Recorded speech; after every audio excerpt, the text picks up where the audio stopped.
Hi, I'm Johan van den Hoven, and I would like to introduce to you Markus Büscher, CEO of Delignit AG. Markus, can you please give a brief introduction to Delignit? Yeah, it's my pleasure to do so.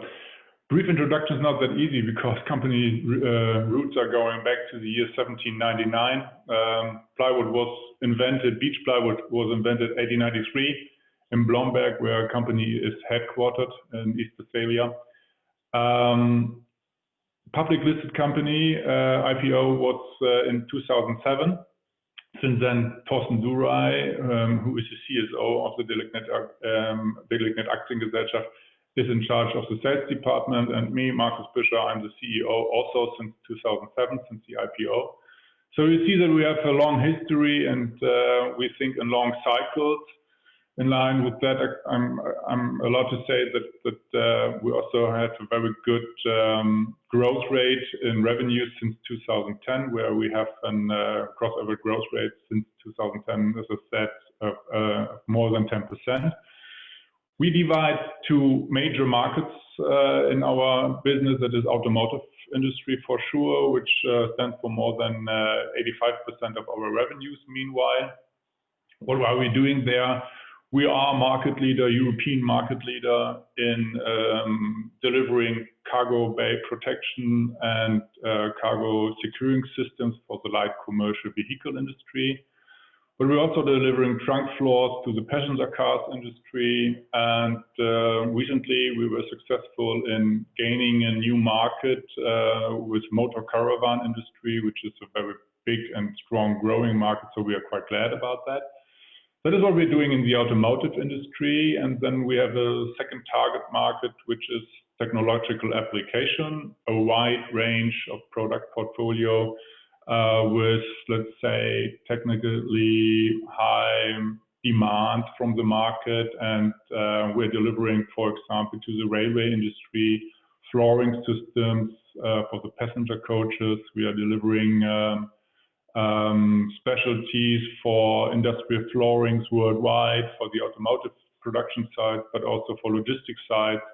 And finally, we have big portfolio of specialties with some interesting solutions like bulletproof materials from high density plywood.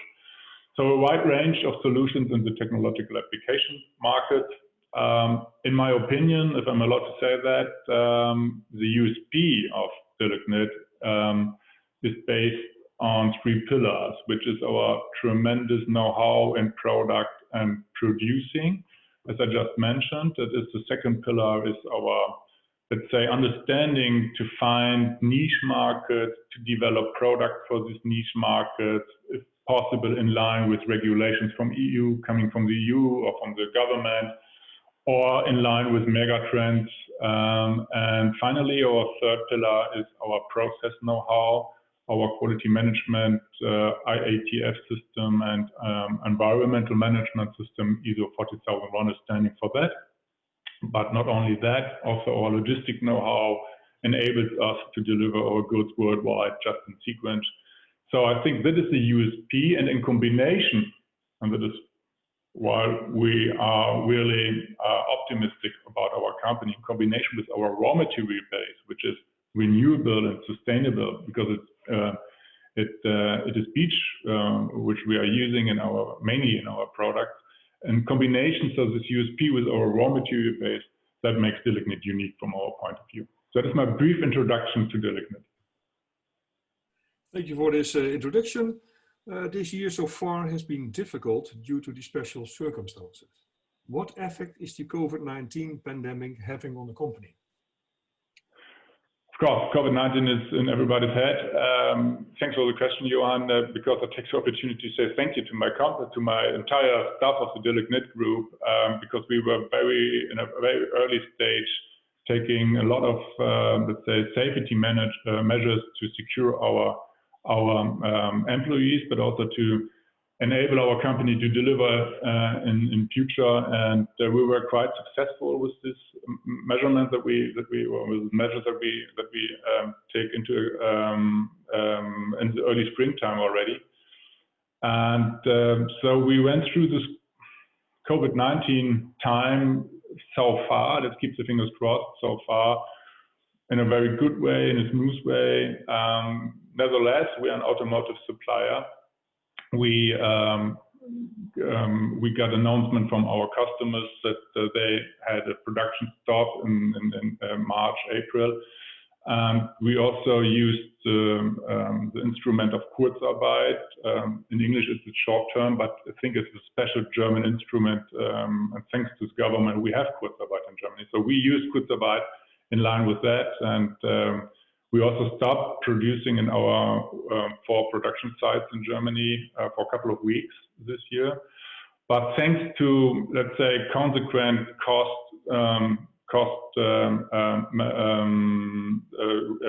reduction measurements that we had in our companies, and thanks to Kurzarbeit, we were able to have an even profitable half-year result.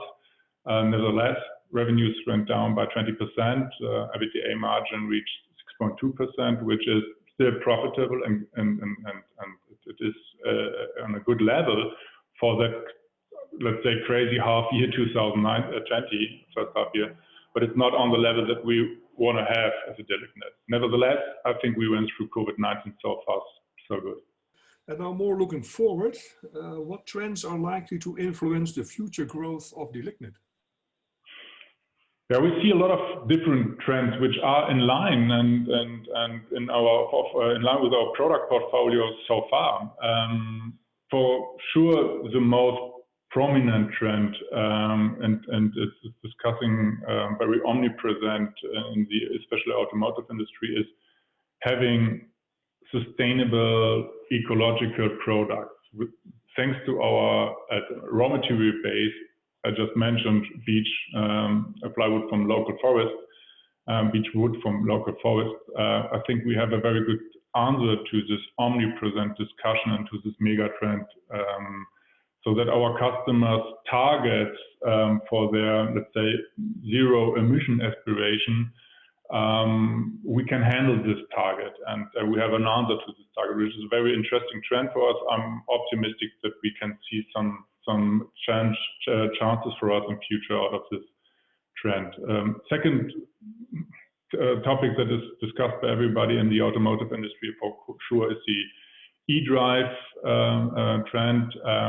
We were able to gain a new contract from the e-mobility sector last year. So yeah, we have an answer to this trend, and we see a rising share of e-mobility and electric drive in the light commercial vehicle industry also coming up in future. So we have a good answer for that. We see growth potential in this market also.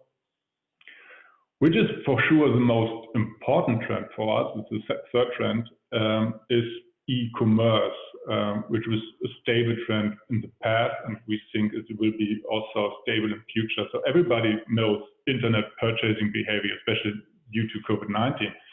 And so for the last mile, there is needed a light commercial vehicle fleet, and we are delivering our products with even more and more bigger product portfolio to this market, and therefore it is a good trend for us also. I don't want to forget technological applications as our second target market. We have another trend there, which is a trend leading to the railway industry. You know that the let's say mobility of the future needs to be changed away from the streets in direction of the railway industries, and we have a product for this portfolio also, and we are optimistic to see growth in these markets in future. You already mentioned it, in 2018 you signed the first order in the motor caravan segment. What are Delignit's plans for this motor caravan segment? Yeah, a motor caravan is a very new product segment for us. It came up last year. It was not that easy for us. 2019, we made a lot of investment. It brought a big loss in our profit and loss statement last year, with more than 1 million loss out of this project. We are glad that we stopped this, let's say, cash drain in the first half year 2020. And of course, we are glad that the market is growing on a very stable and, let's say, tremendous way. Motor caravan is a hype, let's say. Everybody wants to have a secure holiday, especially in COVID-19 times. And therefore, we see a very stable market and growing market, thanks to the situation that we stopped the loss situation in this business. I'm optimistic to say that we see in future, let's see what happens in 2021, that we see in future profitable growth from the motor caravan industry for us. My final question is, what are Delignit's longer-term financial targets? Yeah, the long-term financial targets in terms of COVID-19 is a good question. Let's say that I think that we realized our strategy within the last year in a very consequent way. We enlarged our product portfolio, so we brought our business into a new market. Proof of concept is the electric drive market, is the motor caravan market. So we were successful in transforming our business model from that point of view. But also in enlarging our export ratio, we were successful. So we gained we founded a new Delignit North America that takes business and speed comes up. So revenues are increasing significantly in the US market. So our export ratios meanwhile higher than 50%. And we have a very good and wide range filled order book at the moment. So that makes us optimistic that we see potential for future growth. Nevertheless, we have to see what happens with COVID-19, which is the midterm and maybe long-term impact of COVID-19 to our markets. But summing it up, everything together, we have a vision as a board, and we said we want to reach 100 million of revenues with an EBITDA margin which is higher than 10%. We see us still on a good track, but we need to see what COVID-19 is bringing us, and therefore we don't have a time schedule at the moment for this target. I ask for understanding in this situation. That's very understandable. So there are enough opportunities for future growth. Thank you very much, Markus Büscher. My pleasure. Thank you very much, Jan.